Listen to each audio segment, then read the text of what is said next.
नमस्कार। कोविड-19 के इस विशेष कार्यक्रम में आपका बहुत बहुत स्वागत। मैं हूं राजेश मिश्र। दोस्तों, आज मैं आपको बहुत ही महत्वपूर्ण और ज्ञानवर्धक जानकारी दूंगा। एक खुशखबरी भी दूंगा। ये तो आप जानते ही हैं कि आईना कभी झूठ नहीं बोलता।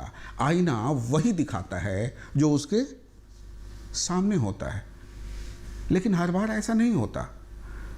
कभी कभी आईने के सामने सच नहीं आ पाता या बहुत सारी बातें लोगों को आईना क्या दिखा रहा है समझ में नहीं आ पाती। कुछ ऐसी ही बातें इन दिनों कोरोना संक्रमण के साथ भी देखी जा रही है। लोग कोरोना संक्रमित हो रहे हैं लेकिन उन्हें पता ही नहीं है, जैसा कि आप हर रोज सुन रहे हैं, देख रहे हैं। हालांकि भारत सरकार और दुनिया के तमाम देश तरह तरह की दवाइयाँ, तरह तरह के शोध, तरह तरह के किट के आविष्कार में जुटे हुए हैं। चुनौती बहुत बड़ी है, चैलेंज बहुत बड़ा है। इसलिए ज़रूरी है जागरूक होना, आगे बढ़कर कोरोना को हराना। लेकिन इसी बीच एक अच्छी खबर भारत के लिए है, और वो ये है कि भारत के ही वैज्ञानिकों ने एक ऐसे किट का आविष्कार किया है, ऐसे टेस्ट किट का आविष्कार किया है जो न केवल सटीक है कोरोना वायरस का पता लगाने के लिए, बल्कि अगर कोरोना वायरस का संक्रमण बहुत जल्द पता लगेगा तो इलाज भी बहुत जल्द होगा और कोरोना को हम हरा पाएंगे। बहुत खुशी की बात है कि भारत के वैज्ञानिकों ने इसका आविष्कार किया है, और ये वैज्ञानिक हैं CSIR, कृषि अनुसंधान परिषद के। नाम मैं बाद में बताऊंगा। पहले ये बता दूं कि इस किट का नाम है फेलुदा। हाँ भाई, फेलुदा। जानते हैं फेलुदा कौन है? मशहूर फिल्मकार सत्यजीत रे का एक ऐसा जासूस कैरेक्टर जो हर मुसीबत में सच का पता लगा ही लेता है। ठीक ये वही फेलुदा है। और ये जो टेस्ट है, फेलुदा किट जो है, ये जासूस की तरह पता लगा लेगा कि अमुक व्यक्ति में कोरोना संक्रमित के लक्षण हैं या नहीं हैं। इसी संदर्भ में आज हमारे से बातचीत करने के लिए CSIR और IGIB के डायरेक्टर डॉक्टर अनुराग अग्रवाल जी आए हैं, और हम उनसे आज ये जानना चाहेंगे, डॉक्टर अनुराग अग्रवाल जी से, कि कोरोना वायरस है तो है क्या, इसके लक्षण क्या हैं, इसकी उत्पत्ति कैसे हुई, इससे बचाव कैसे हो सकता है, और सबसे बड़ी बात, क्या इस किट के भारत में आ जाने से हमें कुछ राहत मिलेगी। बहुत सारी बातें समझेंगे। डॉक्टर साहब, आपका बहुत बहुत स्वागत है। एक बहुत बड़ी बात है पहचान की, आदमी की पहचान की हो, बीमारी की पहचान की हो। और ये अगर कोरोना के संदर्भ में बात की जाए तो आप कैसे देखते हैं कोरोना की पहचान, रंग बदलती हुई दुनिया में इसकी पहचान आखिर कैसे हो? देखिए, कोरोना वायरस जो करता है वो इसको लेके पूरे दुनिया में इस वक्त हाहाकार मचा हुआ है। आखिर क्यों? इस कोरोना वायरस के जितने भाई बंधु हैं और वायरस, ये खांसी जुकाम करते हैं। कभी खांसी जुकाम में हमने कभी कष्ट नहीं किया जाके पता करने के लिए हमें कौन से वाले वायरस ने किया है। इसका राइनो वायरस होता है, और तरह के कोरोना वायरस होते हैं, लेकिन उनसे लोग ज़्यादातर मरते नहीं हैं। इन्फ्लुएंजा वायरस बूढ़े लोगों में काफ़ी हद तक मोर्टेलिटी करता है। कुछ सालों पहले H1N1 सबका नाम सुना था, लेकिन कोरोना वायरस से जो मरने की लोग मर पाते हैं, जो ज़्यादा क्षति पहुंच रही है, वो इन पुराने वायरसेस में नहीं थी। और ये फैलता बिल्कुल साधारण कोल्ड की तरह है। तो जैसे कि एक आदमी जिसको अगर मर्ज हो, अगर वो सिर्फ एक ही आदमी को इन्फेक्ट करे तो अपने आप धीरे धीरे मर्ज ख़त्म होता है या बढ़ता नहीं है।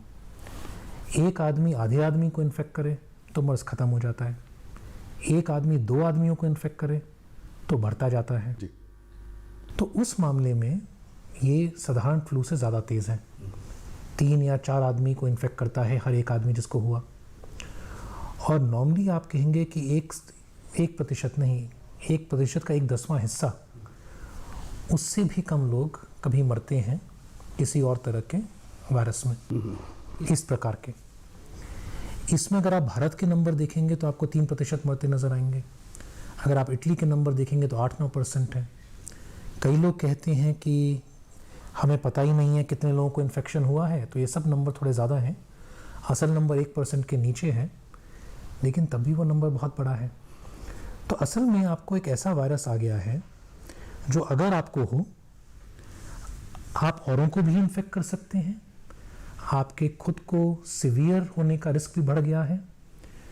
तो बहुत ज़रूरी है कि जल्दी पता लगा लिया जाए कि किस आदमी को इन्फेक्शन है। अगर ये पता लग जाता है कि किस आदमी को इन्फेक्शन है, तो सबसे पहले उस आदमी को अलग किया जा सकता है ताकि वो औरों को ना इन्फेक्ट करे, और उसका जल्दी इलाज किया जा सकता है ताकि वो मरणसन ना हो। चीन से फैले कोरोना वायरस ने भारत समेत दुनिया भर में हाहाकार मचा दिया है। वैसे भी बढ़ती गर्मी में जहां कई प्रकार की स्वास्थ्य समस्याएं होती है, तो उम्र दराज लोगों को अवसाद घिरने लगता है। इसी मौसम में कई लोगों को हाइपरटेंशन की समस्याएं भी हो जाती है। इन्फेक्शन, संक्रमण, दहशत, महामारी, खबरों में ये आज प्रमुखता से आ रहा है। पर हम जहाँ तक बात करना चाहते हैं, रंग बदलते हुए कोरोना तो रंग बदल रहा है। अब तो वो वाली बात खत्म हो गई और होने की कगार पर है कि आपका नाक बह रहा है, आपको जुकाम है, आपको चेस्ट में पेन हो रहा है, ऐसे ऐसे सिम्टम्स दिख रहे हैं, तो हो सकता है ये कोरोना के सिम्टम्स हों। जिसके पास ऐसा कुछ नहीं है वो भी कोरोना संक्रमित हो रहा है। तो एक वैज्ञानिक होने के नाते आप इसको किस तरीके से देख रहे हैं?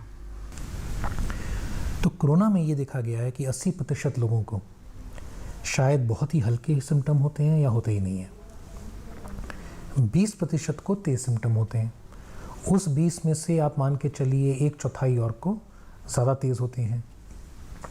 तो आपका सवाल ये है कि जो बाकी 80% हैं जिनको बहुत हल्के हल्के सिम्टम हैं, उनका कैसे जांच की जाए? देखिए, इसके 2 ही उपाय हैं। उपाय नंबर 1 है कि हर आदमी की टेस्टिंग वो हो नहीं सकता। उपाय नंबर 2 ये है कि आप जो लोगों का रिस्क ज़्यादा है उनकी टेस्टिंग करें। तो जैसे ताज होटल्स में जो लोग फ्रंट डेस्क पे बैठते थे, उनकी टेस्टिंग होना अनिवार्य है जी। क्योंकि जो आदमी फ्रंट डेस्क पे बैठता है, दिन में 100 लोगों से मिलता है, फॉरेनर आ रहे हैं, तो उसका रिस्क ज़्यादा है।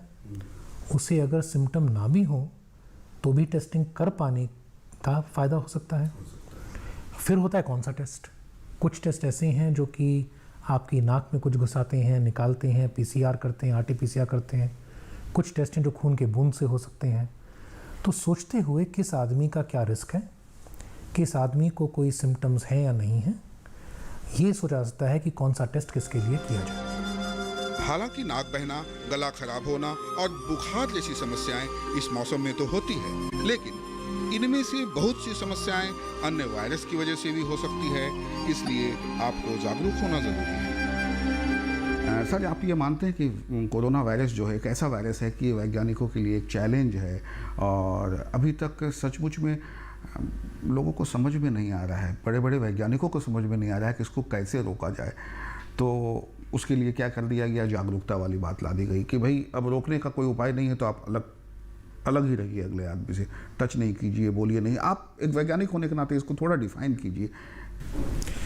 देखिए, ये बहुत टाइम से मेरे ख्याल से दुनिया में सबको पता है कि अगली महामारी जो होगी वो किसी वायरस की ही होगी। अगर आप सोचें HIV के ज़माने से 1980 में जब एड्स, HIV का बड़ा बोला चल रहा था, सब HIV से घबरा रहे थे। फिर 2000 के आते आते सार्स का पहला वो हुआ था, फिर बीच में मर्स हुआ था, बीच में इबोला का आउटब्रेक हुआ था। वायरस को कंट्रोल करने की दवाइयाँ हमेशा से ही मुश्किल रही हैं। कितने सालों की रिसर्च के बाद HIV का ट्रीटमेंट हुआ। आज तक HIV की कोई वैक्सीन नहीं है। सार्स में मोर्टेलिटी 10% थी, 10%। मैं यहाँ पे रोकना चाहूँगा, मतलब वायरस की दवा आज तक बनी नहीं है, वायरल की बनी है। नहीं, कुछ वायरसेस की बनी है। जैसे आप हेपेटाइटिस C को देखेंगे तो काफ़ी अच्छा ट्रीटमेंट होता है जी। एड्स का बहुत अच्छा ट्रीटमेंट होता है। आज की तारीख में किसी आदमी को एड्स, HIV हो जाए तो उसकी बिल्कुल नॉर्मल ज़िंदगी जाती है, वो दवाइयाँ खाता रहे। लेकिन वायरसेस में भी DNA वायरस होते हैं, RNA वायरस होते हैं। डीएनए वायरस थोड़े ज़्यादा आसान होते हैं, आरएनए वायरस थोड़े मुश्किल होते हैं। आरएनए वायरसेस में भी अगर आप देखेंगे डेंगू की आज तक कोई ट्रीटमेंट नहीं है। तो ऐसा नहीं है कि वैज्ञानिकों ने कभी कोशिश नहीं की। डेंगू एक ऐसी बीमारी है जिसको हम दशकों से ढूंढ रहे हैं इसका, लेकिन शायद आज तक कभी पूरी दुनिया ने एकजुट होके किसी एक वायरस के ऊपर इतना आतंक नहीं मचा और इतनी रिसर्च की कोशिश नहीं की जितना कोरोना वायरस ने की। क्यों? क्योंकि पहली बार अमीर देश हो या गरीब देश हो, सब प्रकोपित हैं। दुनिया प्रकोपित है। हम डेंगू देखें तो अफ्रीका में, हिंदुस्तान में, ऐसी जगहों पे, अमेरिका में, यूरोप में तो डेंगू नहीं है। HIV भी जब हुआ तो कुछ किस्म के लोगों को जो IV ड्रग अब्यूज़ कर रहे थे, ब्लड का था, साधारण आदमी को साधारण ज़िंदगी जीते हुए HIV होने का खास रिस्क नहीं था। और नहीं डेंगू का रहा। उसने कहा मैं ये सब काम नहीं करूँगा, मुझे HIV नहीं होगा। कोरोना वायरस इबोला के बाद, सार्स के बाद पहला है जिसमें आप क्या करेंगे? अगर आप दूसरे आदमी के बहुत देर पास आ गए तो आपको इन्फेक्शन हो सकता है। जी। किस्मत हमारी अच्छी ये है कि इसमें जो मरने की रेट है वो 1% के नीचे इफेक्टिवली, ऑफिशियली तो 3 और 10 के बीच में है, लेकिन मान के चलते हैं 1 के नीचे है। बहुत सारे लोग हैं जिनको डिजीज़ है, हमने पता ही नहीं किया। इबोला में 50% होती है, मर्स में 50% होती है। तो घातक नहीं है ये, इतना घातक है कि आदमी डर लग जाए, और इतना नहीं है कि अपने आप मर जाए। कम घातक और ज़्यादा फैलने वाला ऐसी चीज़ है जो पूरे देशों को, कॉन्टिनेंट्स को, किसी भी आदमी की बनाई हुई दीवार को नहीं पहचानता, बस फैले जा रहा है। और हर आदमी इसमें पीड़ित हो सकता है, चाहे यंग हो, ओल्ड हो, पुलिसमैन हो, हट्टा कट्टा मैराथन दौड़ने वाला हो, सभी को हो सकता है। जागरूक होना इसलिए कि इन दिनों कोरोना वायरस ने दुनिया को हिला रखा है। जी हाँ, कोरोना वायरस। देखिए इसे, इसका नाम कोरोना है। कोरोना यानी कि सूर्य के चारों तरफ की चमकदार सतह। इसका नाम कोरोना इसलिए रखा गया कि इसे इलेक्ट्रॉन माइक्रोस्कोप से देखने पर इसकी सतह कुछ वैसी ही दिखाई देती है जैसा कि सूर्य के चारों तरफ का कोरोना दिखाई देता है। कोरोना वायरस के संक्रमण को फैलने से रोकने के लिए इसके लक्षणों को पहचानना बेहद जरूरी है। गौरतलब है कि कोरोना वायरस का संबंध ऐसे परिवार से है जिसके संक्रमण से जुकाम से लेकर सांस लेने तक में तकलीफ की समस्या हो सकती है। हमारे दर्शकों को थोड़ा सा डिफाइन कीजिए। आमतौर पर डॉक्टर्स इस बात को डिफाइन नहीं कर पाते हैं, पर मैं चाहूँगा कि आप डिफाइन करें, चूँकि आप एक साइंटिस्ट हैं। What is virus? वायरस क्या है? लोग सुन रहे हैं वायरस है, बस सारे लोग एक ही चीज़ बोल रहे हैं, संक्रमण है। तो ये वायरस क्या है, और ये आने वाली संभावनाओं में और कितनी वायरस के फैलने की संभावना हो सकती है? एक्सक्यूज़ मी, मैं आपसे बात कर रहा हूँ, आपकी हंसी बहुत अच्छी है, मैं उस हंसी को अपने में ले लिया, मैं डॉक्टर अग्रवाल की तरह हंसने का स्टाइल करने लगा, तो that is a virus laughing. ये भी मैं पूछना चाहूँगा जी। सो जीविक और निर्जीव के बीच की जो लाइन है, वायरस उस लाइन पे बैठता है। जीव उसको मानते हैं जो अपने आप बढ़ सके। तो एक सेल होता है आदमी का, उसके अंदर उसका DNA होता है, उसके DNA की पूरी मशीनरी होती है, वो अपने DNA को आगे बढ़ा सकता है, सेल के 2 टुकड़े हो सकते हैं, तो वो सेल जीवित है। एक आप बैक्टीरिया को भी लेते हैं तो बैक्टीरिया भी अपने आप को ग्रो कर, उसे खाना पानी देंगे वो ग्रो करना शुरू हो जाएगा। वायरस जीवित भी है और निर्जीव भी है।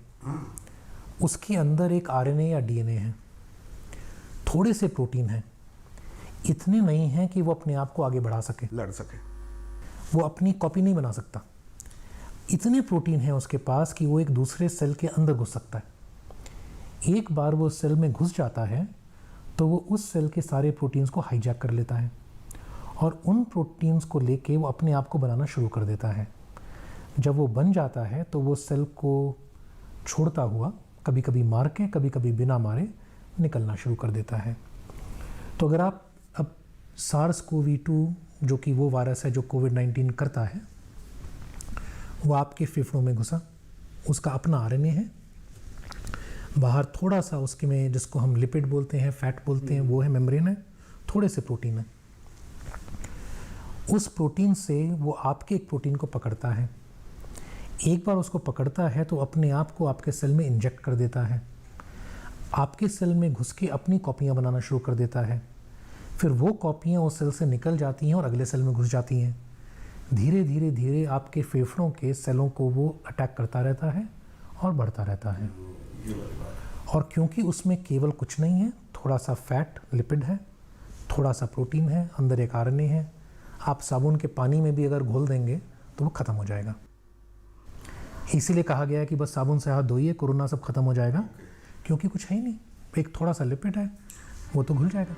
विश्व स्वास्थ्य संगठन के मुताबिक कोरोना वायरस से संक्रमित होने पर 88% को बुखार, 68% को खांसी और कफ, 38% को थकान, 18% को सांस लेने में तकलीफ, 14% को शरीर और सिर में दर्द, इसके साथ 11% को ठंड लगना और 4% में डायरिया के लक्षण दिखते हैं। भारत में कोरोना के डबलिंग रेट में सुधार हो रहा है। मरीजों की संख्या की तुलना में ठीक होने वालों का अनुपात भी बेहतर देखा जा रहा है। लेकिन इसी बीच अच्छी खबर है कि CSIR ने कागज की स्ट्रिप के जरिए कोरोना वायरस का टेस्ट करने की एक तकनीक इजाद की है। एक महत्वपूर्ण सवाल जो इन दिनों है, गर्मी भी 37, 40, 42 डिग्री के तापमान पर चल रही है। इन दिनों हाइपरटेंशन है, देखे जा रहे हैं मरीजों में, अवसाद है, डिप्रेशन वाली बात जिसको आप कह सकते हैं, ब्लड प्रेशर, ये बहुत सारे फीवर है, वायरल फीवर हो रहे हैं। तो और इसी तीनों चीज़ के बीच में कोरोना भी है। तो ऐसे मरीजों के लिए आपका कोई विशेष मैसेज? देखिए, ये देखा गया कि जो लोग बूढ़े हैं, जिनको हाइपरटेंशन है, जिनको डायबिटीज़ है, जिनको हार्ट डिजीज़ है, जिनको किडनी डिजीज़ है, जिनको कैंसर है, ऐसे लोगों को जब कोरोना होता है तो उनके लिए ज़्यादा सीवियर डिजीज़, वेंटिलेटर पे पहुंच जाना, मरणासन हो जाना या कि मर जाना, ये सारी चीज़ें ज़्यादा देखी गई हैं। अगर आपको पता हो कि कोरोना होगा और बिना कुछ किए चला जाएगा, तो ना आपको फ़र्क पड़ता है ना मुझे फ़र्क पड़ता है। ठीक है, 3 दिन बुखार तेज़ होगा, उसके बाद ठीक हो जाएंगे। लेकिन अगर हमें पता है कि हम बिल्कुल अस्पताल में वेंटिलेटर पे पहुंच जाएंगे, तो फिर आपको डरने की ज़रूरत महसूस होती है। तो ये जो कैटेगरी है लोगों की, इन लोगों को सीवियर डिजीज़ होने की, ताकि वेंटिलेटर तक का नौबत आने की, मरने तक की, इनका रिस्क ज़्यादा है। सिर्फ डिजीज़ होने का रिस्क ज़्यादा नहीं है, कॉम्प्लिकेटेड डिजीज़ होने का रिस्क ज़्यादा है। डिजीज़ तो बच्चों को भी हो जाता है। इनफैक्ट जब बच्चों की सीरोलॉजी की गई तो देखा कई छोटे बच्चों को था, उन्हें पता भी नहीं लगा, ना माँ बाप को पता लगा, ना बच्चे को। कोरोना वायरस की महामारी से उत्पन्न चुनौती और खतरे से निपटने के लिए भारत सरकार सभी आवश्यक कदम उठा रही है। लेकिन डॉक्टर्स के पास कब जाए? हमें फीवर हो रहा है, हमें रात में बॉडी में पेन है, पैरासीटामोल ले लिए। अगर पैरासीटामोल लोग नहीं जानते हैं, उनके घर पर नहीं है, तो फीवर आ जाएगा उनको। इसका बिल्कुल सही जवाब मैं इस वक्त कहूँगा कि ये है कि सबसे पहले आप अपने आरोग्य सेतु ऐप को ऑन करेंगे जी। क्योंकि ये सोचिए कि अगर हर आदमी हर बुखार पे डॉक्टरों के पास जाना शुरू हो गया, लॉकडाउन वैसे चल रहा होगा क्या, फिर आपका एक्सपोजर बढ़ता है अननेसेसरली, वहाँ 4 बीमार और बैठे होंगे। तो आपको सबसे पहले तभी जाना चाहिए जब लगे कि आपको कोरोना का रिस्क हाई है। अब आपको तो पता नहीं, और डॉक्टर आपको ऐसे बता नहीं पाएगा। अगर आप डॉक्टर से ही मिलने जाएंगे तो सारे लोग इकट्ठे हो जाएंगे एक ही कमरे के अंदर। तो पहले आप अपना ऐप ऑन कीजिए, आरोग्य सेतु। वो आपसे सवाल पूछेगा, आप सवालों को भरिए। डॉक्टर साहब, आरोग्य सेतु के बारे में हम ब्रेक के बाद बात करेंगे। समय हो चला है ब्रेक का। दोस्तों, समय हो चला है एक ब्रेक का। ब्रेक के बाद हम जानेंगे उस अनुसंधान के बारे में, उस रिसर्च के बारे में जो भारत को एक मजबूत दिशा देगा, एक मजबूत शक्ति प्रदान करेगा। किसानों से होंगे सवाल, देंगे सटीक जवाब, तो जीतेंगे किसान कप।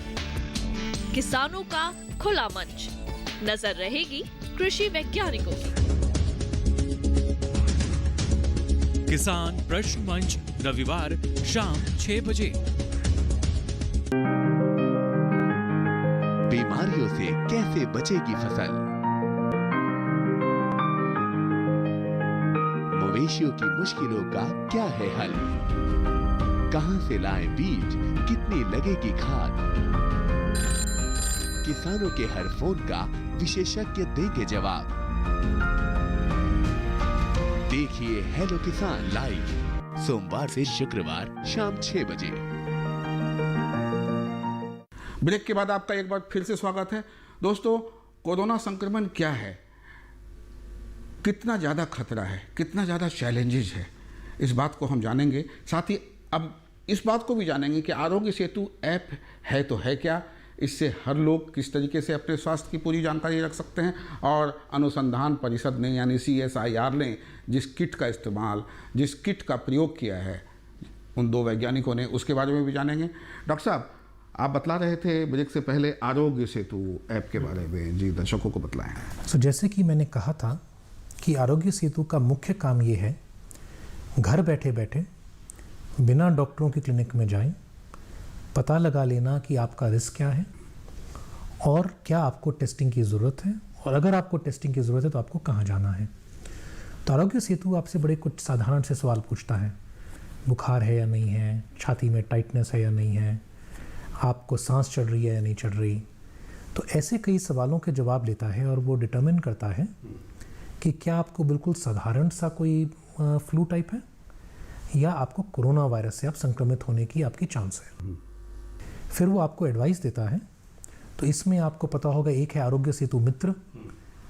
तो आरोग्य सेतु से अगर आप आरोग्य सेतु मित्र में जाते हैं तो आपको फ्री टेली कंसल्टेशन मिलती है। आरोग्य सेतु अलग है, आरोग्य सेतु मित्र अलग है। बिल्कुल। आरोग्य सेतु सरकार का है। आरोग्य सेतु मित्र में सरकार के जो मित्र हैं, प्राइवेट कंपनीज, जो अपने पैसे पे आपको फ्री कंसल्टेशन जनता साधारण को देने को तैयार हैं, वो लोग आरोग्य सेतु मित्र में हैं। तो अभी टेक महिंद्रा, टाटा ने फॉर एग्जांपल अपना बनाया है वहाँ पे। धीरे धीरे और कंपनियाँ जुड़नी शुरू हो जाएंगी। तो सिंपल ऐप, बस बटन दबाइए, मुझे ये है, मुझे ये है, मुझे ये है। ज़रूरत पड़ेगी तो आप आरोग्य सेतु मित्र में पहुँच जाएंगे। वहाँ आपको सरकार की ई-संजीवनी, वहाँ पे आपको प्राइवेट सेक्टर के मतलब फ्री कंसल्टेशंस आपको मिल जाएंगे। उसके बाद निर्धारित होगा कि आपको टेस्टिंग की ज़रूरत है या नहीं है। CSIR ने फेलुदा के उत्पादन और विकास के लिए टाटा सन्स के साथ MOU साइन किया है। गौरतलब है कि मई के अंतिम सप्ताह में इससे टेस्टिंग का काम शुरू कर दिया जाएगा। अधिकतर लोग कोरोना संक्रमण को लेकर भ्रमित हैं। वो नहीं जानते कि कोरोना संक्रमित हैं या नहीं। ऐसी स्थिति में आरोग्य सेतु ऐप आपके स्वास्थ्य, भौगोलिक, यात्रा संबंधी जानकारी के आधार पर आपको बताता है कि आप कोरोना संदिग्ध हैं या नहीं हैं। साथ ही ये भी बताता है कि आप पर कितना खतरा है और आपको क्या कदम उठाने चाहिए। पर यहाँ एक महत्वपूर्ण सवाल जो पिछले दिनों खबरों में भी ये बात देखी गई कि टेस्ट हुआ और साहब वो नेगेटिव आया, फिर बाद में टेस्ट हुआ तो वो पॉजिटिव आया। तो क्या टेस्ट में कमी है, डॉक्टर्स में कमी है, या समझने में कमी है? ये टेढ़ा सवाल है, लेकिन पहली चीज़ ये, कोई भी टेस्ट कभी 100% नहीं होता। और एक टेस्ट क्यों फेल करता है? टेस्ट इसलिए फेल कर सकता है कि उस आदमी को जिस वक्त वो गया था तब तक वो वायरस सफिशिएंट मात्रा में था ही नहीं, बहुत हल्का सा था। नंबर 2, वायरस था लेकिन जो सैंपल लिया गया, सैंपल ने उस जगह को नहीं छुआ जहाँ पे वायरस था। कोई देख तो हम सकते नहीं उसे, बस जहाँ घुसाना है घुसा के देख लेते हैं, नॉर्मली निकल आता है। बाई चांस वायरस बहुत हल्का हो, अभी तक आपके गलदे तक पहुँचा और हमने सैंपल आपकी नाक से लिया हो। कोशिश करती है कि यहाँ से भी ले लो, यहाँ से भी ले लो, कभी कोई सैंपल लेगा तो नज़र आ जाएगा इतने सारे लोगों का टेस्ट, इतने सारे लोगों का। बहुत सारी समस्याएं हैं। तीसरा है कि सैंपल ठीक था, वायरस आ गया था, टेस्ट फेल कर गया। टेस्ट फेल करने की वजह मशीन में हो सकती है, किट में हो सकती है, किट और मशीन को चलाने वाले में हो सकती है, जी। और कभी कभी सिर्फ किस्मत में हो सकती है। किट की बात पर याद आया कि आपके संस्थान CSIR और जीनोमिक्स एंड इंटीग्रेटिव बायोलॉजी अनुसंधान परिषद ने भी एक किट का प्रयोग किया है, उसका आविष्कार किया है, और शायद कई पेशेंट्स पर उसको परीक्षण भी उसका हुआ है। आप इस किट के बारे में बतलाएं कि ये किट क्या है। तो सबसे पहले मैं कहूँगा कि ये अभी एक टेक्नोलॉजी है। टेक्नोलॉजी और किट में क्या फ़र्क होता है? जब तक आपके लैब में आपने टेस्ट करके दिखाया वो काम करती है, वो टेक्नोलॉजी है। जिस दिन वो एक डब्बे में बंद होके पूरे इस्तेमाल करने के इंस्ट्रक्शन के साथ मार्केट में आ गई, अच्छा, वो किट होती है। अच्छा, तो किट वो उस दिन बनेगी जब कोई उसको मार्केट में लेके आएगा। और ये मुझे आपको बताने में खुशी है कि ये ऑलरेडी आज बात हो चुकी है। तो किट फॉर्मेट को खैर अभी छोड़ते हैं, टेक्नोलॉजी की बात करते हैं। ये टेक्नोलॉजी क्या है? मैंने आपसे कहा टेस्ट होने में मशीन फेल कर गई। मशीन फेल कर ये मशीन क्या थी? कई लोग हमारे टेस्ट को बोलते हैं, हमारे वाले नहीं, जो जनरल टेस्ट है उसको बोलते हैं RT-PCR। मैं इसको ज़रा एक्सप्लेन करता हूँ। कुछ लोग बोलते हैं QRT-PCR, ये दोनों करेक्ट हैं। RT के अंग्रेज़ी में 2 एक्सपेंशन होते हैं, एक का नाम है रियल टाइम, एक का नाम है रिवर्स ट्रांसक्रिप्शन, और आखिरी पार्ट है PCR। मैं PCR से शुरुआत करता हूँ फिर उल्टा जाता हूँ। PCR किसी भी DNA के टुकड़े में आपको जो सीक्वेंस चाहिए उसको ढूंढ के उसके कई सारे कॉपीज़ बनाता है। लेकिन ये वायरस तो RNA वायरस है, तो आपको पहले RNA को DNA में बदलना पड़ेगा। वो स्टेप होती है रिवर्स ट्रांसक्रिप्शन, RNA को DNA में बदलना, RT-PCR। लेकिन PCR में वो आपकी सीक्वेंस तो बढ़ गई, लेकिन आपको देखना तो पड़ेगा कि वो सीक्वेंस आई या नहीं आई। आप देख तो सकते नहीं DNA को, वो फ्लोरेसेंस के नज़रिए से होता है। उसको या Q बोलते हैं क्वांटिटेटिव, या रियल टाइम बोलते हैं RT। तो RT-PCR या RT-RT-PCR या QRT-PCR सब एक ही शब्द हैं। अंत में आपके जो DNA का जो PCR हो रहा है उसको एक फ्लोरेसेंस वाली बड़ी सेंसिटिव मशीन में देखने को टेस्ट पॉजिटिव बोलते हैं। ये मशीन 15-20 लाख की होती हैं। तो अगर आप सिर्फ इन मशीनों पे टेस्ट कर पाएंगे तो आप, जो आपने थोड़ी देर पहले मुझसे सवाल पूछा था, जिस नागरिक को कोई खास प्रॉब्लम हो ही नहीं रही लेकिन आपको टेस्टिंग करनी है क्योंकि वो 5 लोगों को और फैला देगा, सबके टेस्ट नहीं हो पाएंगे। तो आपको किसी वक्त इस मशीन का पल्लू छोड़ के और साधारण तरीके से यही टेस्ट कर पाना होगा। इस कठिन समस्या का समाधान है फेलुदा। फेलुदा, फेलुदा, फेलुदा, बंगाली फेलुदा। अच्छा, फेलुदा, इस किट का नाम है फेलुदा। तो फेलुदा में क्या फ़र्क है? फेलुदा में पहला स्टेप वही होगा जो बाकी होता है, RNA का DNA बनेगा, DNA का छोटा मोटा PCR होगा। लेकिन इस PCR को पकड़ने के लिए और देखने के लिए आपको रियल टाइम PCR मशीन की ज़रूरत नहीं होगी। ये आप टेस्ट ट्यूब में करेंगे और एक क्रिस्पर नाम का एक प्रोटीन होता है जो बिल्कुल सधी हुई DNA सीक्वेंस को पकड़ के काटता है। हमें काटने से इस बार मतलब नहीं है, हम लोगों ने ये बनाया था सिकल सेल डिजीज़ के लिए एक नया क्रिस्पर, मतलब हमारा मतलब है डॉक्टर देवज्योति चक्रवर्ती और डॉक्टर शौविक मैती ने। ये बिल्कुल सिकल सेल डिजीज़ के उस DNA सीक्वेंस को पकड़ के काट देता है और फिर ठीक कर देता है। लेकिन जब ये कोरोना वायरस का आया तो इन दोनों को दिमाग में आया कि हम सिर्फ पहले पकड़ने वाले काम पे करते हैं। अगर ये कोरोना वायरस के सीक्वेंस को पकड़ ले तो PCR में से जिस सीक्वेंस को ये पकड़ेगा उसका मतलब उस आदमी का टेस्ट पॉजिटिव है। फिर आगे डॉक्टर शौविक मैती एक केमिस्ट हैं, उन्होंने कागज़ के स्ट्रिप पे ऐसी केमिस्ट्री बनाई कि अगर मेरा क्रिस्पर उस PCR के सीक्वेंस को पकड़ के बाइंड कर ले तो मेरी केमिस्ट्री एक लाइन बना देगी स्ट्रिप के ऊपर। किस कलर की? बिल्कुल काले से रंग की, जैसे आपका कागज़ का टुकड़ा होता है, एक काले से रंग की स्ट्रिप बन जाएगी, प्रेगनेंसी टेस्ट जैसी। और अगर वो स्ट्रिप बन के आ गई इसका मतलब आदमी के कोरोना वायरस पॉजिटिव था।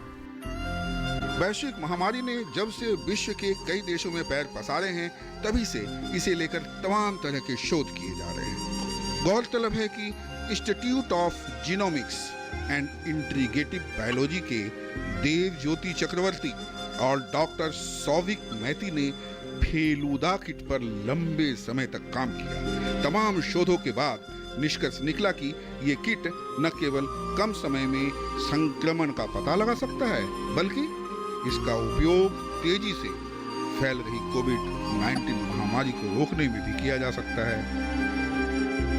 बता दें कि ये टेस्ट पूरी तरह स्वदेशी है।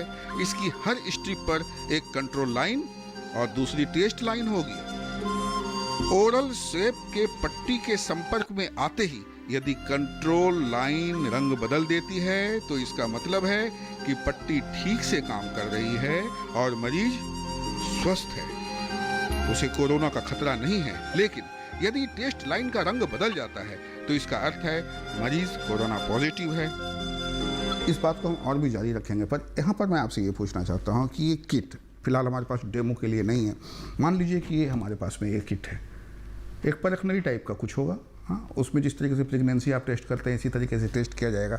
अगर किसी को पॉजिटिव है तो उसमें एक कलर रेड कलर या ब्लैक कलर, अभी आप जैसा बोल रहे हैं ब्लैक कलर आएगा, और पॉजिटिव नहीं है तो वो कलर आएगा ही नहीं, प्लेन। हम इस तरह समझ जाएंगे जैसे प्रेगनेंसी करते हैं।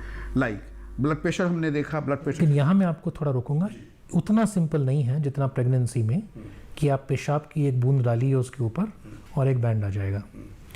हमारे यहाँ हमारा ये जो स्ट्रिप है ये सिर्फ उस बड़ी मशीन की जगह को ख़त्म करता है। पेशेंट का सैंपल लिया जाएगा, उस सैंपल का टेस्ट ट्यूब के अंदर आरएनए निकाला जाएगा, उस आरएनए को डीएनए, वो सब टेस्ट ट्यूब वाला काम है। मतलब आपको आधा घंटा लग जाएगा वो सब करने में। उस आधा घंटा करने के बाद आप एक सॉल्यूशन लेंगे, सॉल्यूशन डालेंगे, सॉल्यूशन में अपना स्ट्रिप डालेंगे और फिर देखेंगे बैंड आया नहीं आया। तो जो अंत का जो 2 घंटे का काम हुआ करता था रियल टाइम पीसीआर मशीन में चलाने का, वो चला जाएगा। लेकिन पहले का आधा घंटे का काम तो अभी भी मालूम था। मतलब ये नहीं है कि आदमी घर पे बैठा हुआ फेलूदा लेगा और कुछ बस मुंह में डाल लेगा या कुछ कर देगा तो बैंड आ जाएगा, ऐसा नहीं है। अभी भी सैंपल दिया जाएगा, लेकिन सैंपल को टेस्ट करने वाली जो लैब है वो ज़रूरी नहीं है कि ऑल इंडिया इंस्टीट्यूट जाए या किसी बड़ी जटिल लैब में जाए।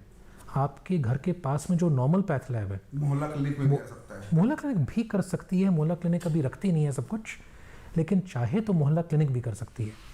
तो ये जो पैथ लैब वाला जो काम है, नॉर्मल पैथ लैब इसको कर सकती है। इसका टाइम जो है, जैसे हम बाहर पैथ लैब में करवाते हैं तो 8 घंटे या 18 घंटे के बाद, कितने घंटे के बाद है आप बताएं? और इस नॉर्मल पीसीआर होता तो 3-4 घंटे का है। जो कई दिन लगते हैं वो इससे लगते हैं कि पहले एक आदमी जाता है, सैंपल कलेक्ट करता है, लाता है, लाइन में लगता है, बुला करके लगते हैं। हाँ, और ये स्ट्रिप अपने आप में उन सारी चीज़ों को ख़त्म नहीं कर देगी ये, लेकिन लाइन इससे लगती है आप सारी चीज़ों को एक जगह लाते हैं। अगर आप उसी टेस्ट को 20 जगह कर पाएँ तो लाइन क्यों लगेगी? तो फेलूदा का जो सही मकसद है, अगर सफल हुआ, और हमेशा एक अगर लगाना चाहिए, अभी तक ये कोई मार्केट में फैला हुआ किट नहीं है। अभी ये टेक्नोलॉजी है, ये ऐसी टेक्नोलॉजी है जिसको एक बहुत बड़ी प्राइवेट कंपनी ने परखा है, देखने में ठीक पाया है, सोचा है कि वो इसको बड़े स्केल पे आगे ले जाएंगे। हमें 100 किट के पीसेस दीजिए टेस्टिंग के लिए। आप मानते हैं कि भारत के वैज्ञानिकों के लिए एक बहुत बड़ी उपलब्धि है और ये प्रधानमंत्री तक पहुंचना ही चाहिए, और शायद पहुंचा भी होगा। CSIR ने किया है, इंटीग्रेटिव बायोलॉजी। हाँ, मेरे ख्याल से इस कोरोना वायरस के वक्त में ये कई उपलब्धियों में से एक है। मैं ये बिल्कुल नहीं कहना चाहूँगा कि इस देश की ये कोई सबसे बड़ी उपलब्धि है या ऐसा कुछ है। तरह तरह के वैज्ञानिकों ने जो वो कर सकते थे, जिस तरीके से फ़र्क कर सकते थे, उपलब्धियाँ की हैं। आप अंत में देखेंगे तो ये टेस्ट सिर्फ यही बता पाएगा ना कि आप आदमी को संक्रमण है या नहीं है। आदमी को ठीक तो नहीं कर सकता। फेलूदा एक कागज वेस्ट टेस्ट होगा जो प्रेगनेंसी के दौरान होता है। इस टेस्ट में 30 मिनट में कागज का रंग बदल जाएगा, जिससे पता चल जाएगा कि आप कोरोना संक्रमित हैं या नहीं। आप लोग कब से इस पर प्रैक्टिस कर रहे हैं? कितने साल हो गए तकरीबन? देखिए, इस क्रिस्पर को बनाए हुए तो हमें लगभग 2 साल, हमने सिकल सेल मिशन में ये काम शुरुआत की थी जी। CSIR ने प्रधानमंत्री के कहने पे ये कहा था कि सिकल सेल डिजीज़ जो कि बहुत लोगों को, ट्राइबल्स को तंग करता है, हम इसकी फील्ड में डायग्नोसिस करेंगे। ये टेस्ट बना उसके लिए था। अच्छा। 50 लोगों की टेस्टिंग की, 50 में से 50 बिल्कुल सही टेस्ट हुए कागज़ के स्ट्रिप पे। और क्योंकि आदमी का तो DNA होता है तो RNA DNA भी नहीं बनाना पड़ता, वहीं पे टेस्ट करके दिखा दिया गया ये काम करता है। 2 साल लगे इस काम को करने में, लेकिन ये आखिरी काम करने में कि सिकल सेल डिजीज़ से कोरोना वायरस लाने में 2-2.5 महीने दिन रात काम करके, जो हमारे वैज्ञानिक ही नहीं, हमारे वैज्ञानिकों के जो स्टूडेंट्स हैं जो PhD कर रहे हैं, दिन रात काम करके उन लोगों ने इसको बनाया। गौरतलब है कि अभी तक कोरोना टेस्ट के लिए qPCR मशीन का ही उपयोग किया जा रहा है, जो महंगी होने के साथ रिपोर्ट देने में भी ज्यादा समय लगाती है। ऐसे में विशेषज्ञों का कहना है कि अगर कोरोना मरीज की पहचान जल्दी हो जाए तो इस पर काबू पाया जा सकता है। इन लोगों ने जब इस प्रोजेक्ट को आपके पास फाइल के रूप में लाया होगा, एज ए डायरेक्टर आपने उसका नाम देखा फेलुदा, तो आपके दिमाग में आपने ऑब्जेक्शन किया कि भाई लोग तो नहीं समझ पाएंगे फेलुदा क्या है। सत्यजीत रे की कहानियाँ मैंने भी पढ़ी हुई हैं, तो मैं जानता था कि फेलुदा कौन है। ही इज बंगाली, ये साइंटिस्ट जो आप दोनों साइंटिस्ट बंगाली हैं। और मैंने भी सत्यजीत रे, मतलब सत्यजीत रे तो हर हिंदुस्तानी को देखना चाहिए, तो कहानी मैंने भी पढ़ी थी, तो मैं जानता था। लेकिन इसके पीछे एक और कहानी है। ऐसा ही एक टेस्ट 2-3 साल पहले हार्वर्ड ने बनाया था जी। उन्होंने उसका नाम रखा था शर्लॉक। शर्लॉक होम्स, जासूस। तो हमारे साइंटिस्ट का बहुत मन था कि आर्थर कोनन डॉयल के लिखे हुए शर्लॉक होम्स के पीछे अगर टेस्ट हो सकता है जासूसी पे, तो हमारे सत्यजीत रे के फेलुदा के पीछे टेस्ट क्यों नहीं हो सकता। और किस्मत ऐसी बनी कि इस क्रिस्पर जिस बैक्टीरिया के नाम से आता है, उस बैक्टीरिया का पहला लेटर एफ है। तो फ से शुरुआत मिल गई और फेलुदा खो गया। तो ये तो मैंने उनसे कहा था कि मतलब ये आखिरकार ये दिल्ली है, कहीं लोग फेलुदा का फलूदा ना बना दें। गौरतलब है कि बंगाल के जाने माने साहित्यकार और फिल्मकार सत्यजीत रे की कीर्तियों के प्रसिद्ध कैरेक्टर फेलुदा के जासूसी कारनामे दुनिया भर में विख्यात है। ये टेस्ट फेलुदा की तरह ही चुपचाप और बहुत तेजी से काम करेगा। लेकिन आप कितनी बड़ी उपलब्धि मान रहे हैं आने वाले वक्त के लिए, जो आप लोगों ने जो ये काम किया है कि कोरोना से लड़ने के लिए, ये कितना कारगर होगा? क्या उम्मीद है उन साइंटिस्टों के बीच आपकी? उम्मीदें बहुत हैं, लेकिन मैं कभी ये नहीं भूलता जो जीता वो सिकंदर। सो जो टेस्ट अंत में मार्केट में पहुंच के लोगों का काम दे, नंबरों में, लाखों में, अगर ये हमारा टेस्ट इस बैटल में लाखों की तादाद में नहीं बन पाया, तो फिर इस बार तो नहीं काम आया, अगली बार काम आएगा। और कोई कोरोना वायरस कहीं जा भी नहीं रहा, ये रहेगा अभी आदमियों के साथ काफ़ी वक्त तक। आदमियों के साथ रहेगा ये, मतलब हवा में भी रहेगा? ये आदमियों के अंदर रहेगा और बीच बीच में हवा में आ जाया करेगा। मतलब ये माना जा सकता है कि हवा से संक्रमण फैल सकता है, इसलिए मास्क लगाना जरूरी है। सीधे ऐसा नहीं है कि ये वायरस हवा में अपने आप होता है। जब आदमी खांसता है तो खांसी में बोलता है, सिर्फ बोलना भी काफ़ी है। बोलना, खांसना, छोटे छोटे आपके मुंह से निकलते हैं, जिसको इंग्लिश में फोमाइट बोलते हैं। ये सोचिए छोटे ड्रॉपलेट, छोटे छोटे ड्रॉपलेट जिनको आप देख भी नहीं सकते, ये हवा में आगे फैल जाते हैं। थूक समझ लिए, थूक के बहुत ही छोटे छोटे दाने, बहुत ही छोटे छोटे दाने, उनमें वायरस बैठा हुआ है। हवा में जो हम बात करते हैं वायरस है, वो यही छोटे छोटे दाने की बात है। वायरस अपने आप हवा में नहीं तैर सकता। वायरस का आरएनए पाया जाता है, लोगों ने बहुत कुछ कर लिया, हवा को सक कर लेते हैं, जूतों के नीचे देख लेते हैं, बट वो वायरस का आरएनए है। लेकिन डॉक्टर साहब, लाइफस्टाइल जो है वो तो डेफिनेटली, जो जिस स्थिति को देखा जा रहा है, हम लोगों की लाइफस्टाइल चेंज हो जाएगी। मास्क लगाना जीवन में नेसेसरी हो जाएगा, ग्लव्स पहनना नेसेसरी हो जाएगा। शादी ब्याह में लोग नहीं जाएंगे ज़्यादा से ज़्यादा, जिस तरीके से जा रहे हैं। कैसे देख रहे हैं आने वाले वक्त को आप? बिल्कुल वैसे ही देख रहा हूँ जैसा कि आप कह रहे हैं, क्योंकि देखिए जो कुछ मैंने बोला ये सब टीबी के लिए भी सही था। टीबी भी खांसने से फैलता है, टीबी भी हवा में, आप किसी टीबी वाले आदमी ने एक कमरे में खांसी की, थोड़ी देर बाद गलती से आप आए, आपको हो सकता है। तो हम टीबी से उतना क्यों कभी नहीं डरे? और जितने लोग टीबी से मरते हैं वो कोरोना वायरस से ज़्यादा हैं। टीबी से ज़्यादा हिंदुस्तान में लोग मरते हैं, लेकिन कोरोना वायरस में शायद मरेंगे। टीबी से ज़्यादा मर रहे हैं, जाहिर सी बात है। बिल्कुल बिल्कुल, सालों में तो टीबी में लाखों लोग मर चुके हैं। हर कुछ मिनटों में आदमी मर रहा है टीबी से। लेकिन टीबी से कभी हमें इतना डर नहीं लगा, दुनिया को इतना डर नहीं लगा। क्यों? क्योंकि ये ज़्यादातर अमीर लोगों को नहीं होता। आपको पता है कि अगर आप अच्छा खाते पीते हैं, बढ़िया मतलब रहते हैं, अगर आपके पास अच्छे एसी वगैरह वाले जगहें हैं, थोड़ा डिस्टेंस है, आपका टीबी का रिस्क काफ़ी कम है। अमेरिका जाएं तो रिस्क है ही नहीं, एक तरह से देखा जाए ज़ीरो तो नहीं होता कहीं भी, वहाँ भी टीबी होता है, बहुत कम है। लेकिन ये कोरोना वायरस इस बात की इज्जत नहीं कर रहा कि आप खाते पीते करके हैं या कहीं के हैं, ये हर एक को हो रहा है। इनफैक्ट मैं ये कहूँगा जो लोग ज़्यादा बाहर घूमते थे उनको सबसे पहले हुआ। जी। तो ये वायरस ने पहले अपर क्लास में आया, उसके बाद ये सोसाइटी की लोअर क्लास में जा रहा है, इसलिए हाहाकार थोड़ा ज़्यादा मच गया। आकार मच गया। अगर उल्टा हुआ होता कि पहले उनको हुआ होता और ऊपर क्लास को नहीं हो रहा होता, है उनके लिए जो ग्रामीण हैं, जो किसान हैं, जो अनपढ़ हैं, ये हर आदमी को हो सकता है, कोई इससे बचा नहीं हुआ। जिस तरह किसान ज़िंदगी जीते हैं खुले में, उनका रिस्क अपने आप कम है। जी। जो लोग बंद एसी कमरों में रहते हैं उनका रिस्क अपने आप ज़्यादा है। अगर आप भारत की, जिसको आप पुरानी सोच वाली ज़िंदगी बोलेंगे, तो वैसे ही आपका रिस्क कम है। चलते चलते हमारे दर्शकों को आप मैसेज दीजिए, ग्रामीण किसानों को मैसेज दीजिए, लोगों को मैसेज दीजिए, कितना डिस्टेंस रखें, किस तरीके से खान पान करें और अपनी उम्र को कैसे आगे ले। मैं अपने ग्रामीण भाइयों से ये कहूँगा कि सबसे पहले कि जो ज़िंदगी आप जीते हैं खुले में, लोगों के बीच में थोड़ा दूर रखते हुए, वैसे भी आपका रिस्क बहुत कम रहेगा। तो चिंता किसको करनी है? जो बड़े बूढ़े लोग हैं, जो घर में किसी कमरे में हैं, अगर आप किसी के बहुत नज़दीक पहुंच रहे हैं, ऐसी चिंता में थोड़ा सा चिंता करने की बात होती है।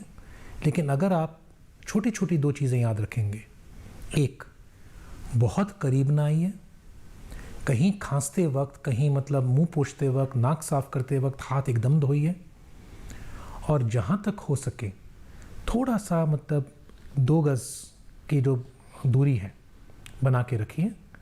तो 2 गज़ की दूरी में रिस्क कम हो जाता है। और यदि आप कभी किसी पब्लिक ट्रांसपोर्ट में जा रहे हैं, किसी बंद जगह पे जा रहे हैं, तो मास्क ज़रूर इस्तेमाल कीजिए। जैसा कि हमारे प्रधानमंत्री ने कहा था, इस बीमारी की असली काट दवाइयों में नहीं है, इसको ना होने में है। और ना होने में थोड़ी दूरी, बहुत ज़्यादा नहीं, दिल की कोई दूरी की ज़रूरत नहीं है, लेकिन 2 गज़ की दूरी और मास्क। और बिल्कुल अपना खान पान बाहर की हवा में घूमिए, कोई फर्क नहीं। आपका बहुत बहुत धन्यवाद डॉक्टर साहब, आपने बहुत अच्छी जानकारी हमारे दर्शकों को दी और हमारी शुभकामनाएं हैं कि आपके वैज्ञानिक ने जो फेलुदा का आविष्कार किया है यह ब्रह्मास्त्र साबित हो, कोरोना को मार कर गिराए। दोस्तों, बहुत बड़ी चुनौती है। हमें अपने लाइफ स्टाइल को बदलना पड़ेगा, हमें अपने जीवन शैली को बदलना पड़ेगा, दूरियां बनाकर रखनी होगी, मास्क पहनना होगा, बहुत कुछ समय बतला देगा। आज के कार्यक्रम में बस इतना ही। मिलेंगे एक और ज्ञानवर्धक कार्यक्रम को लेकर अगले सप्ताह। तब तक ले दीजिए हमें इजाज़त। नमस्कार।